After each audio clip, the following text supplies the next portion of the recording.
there, this is in review of October the 17th, and I was told to view these as paintings, so of course I do.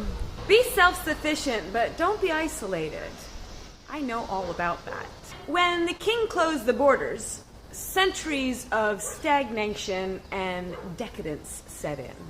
All the knowledge of nature is intended to lead to self-sufficiency. Whatever one needs to do in life, one should be able to do it on one's own.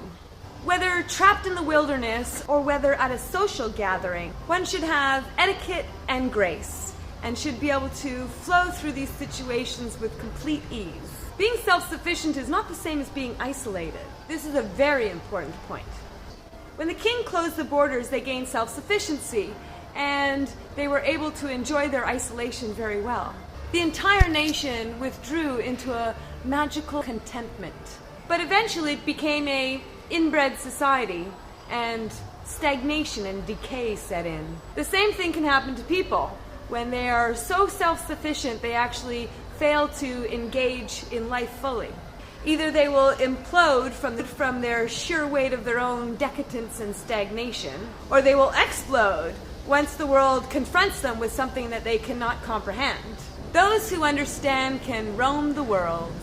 They may avail themselves of the temporary advantages and withdraw into intense self-cultivation, but they do not become permanently isolated. They flow with the knowledge of nature, with all things, and therefore they avoid decadence. And let me just say one thing.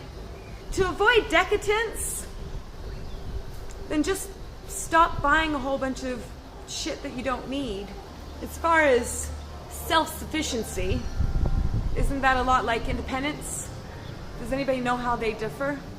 I have never met anyone who has spent more time alone, so I guess I feel like I'm an expert at self-sufficiency, independence, isolation, and that reading just didn't do it for me. I'm gonna have to do a more accurate depiction of self-sufficiency and isolation and independence, because I really think that I'm an expert on this subject. Human beings aren't meant to be alone. You can't really find some kind of major success all alone. So the whole self-sufficiency, that's not success. It is about to pour. If I can just show you the rain in the background. Oh yeah, you can't even see the mountains right now. Okay. I'm gonna see if I can get through this second half before it kills me.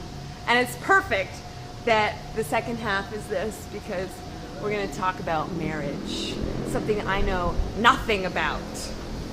Okay, here we go. Oh my god, no, the rain's coming. Too bad we can't get to marriage. Marriage sucks. Flame, wall of flame, bridge of tears, snowflake on newly forged links. The rain is coming. For a marriage to last, a couple must go through great trials and hardships.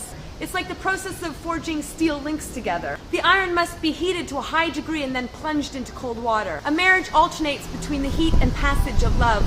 Oh no.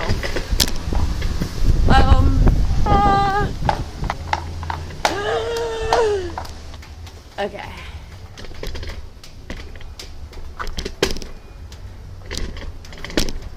Let me finish this part about marriage in the dark.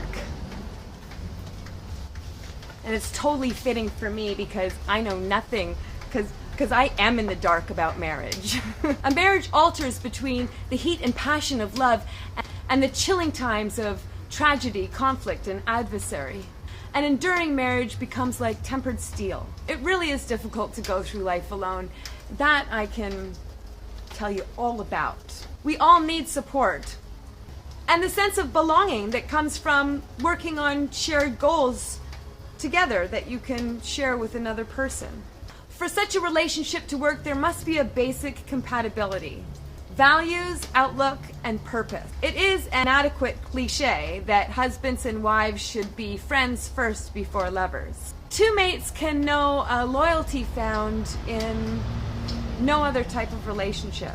Yet, even in the face of that strength, unity, the knowledge of nature lets us know the need for moderation. Ultimately, all relationships are temporary. False attachment can become an addiction, It can be a voluntary bondage that is detrimental to clear perception. We should not bind another to ourselves. We should not define ourselves by marriage, and we should not force another person to stay with us. But if chance allows us to walk together, who is anyone to challenge our choice to walk in companionship? And when it is time to part, it is time to part. There really shouldn't be any regrets. There should be no regrets. The beauty of marriage is like the fleeting perfection of a snowflake. Thank you. Bye.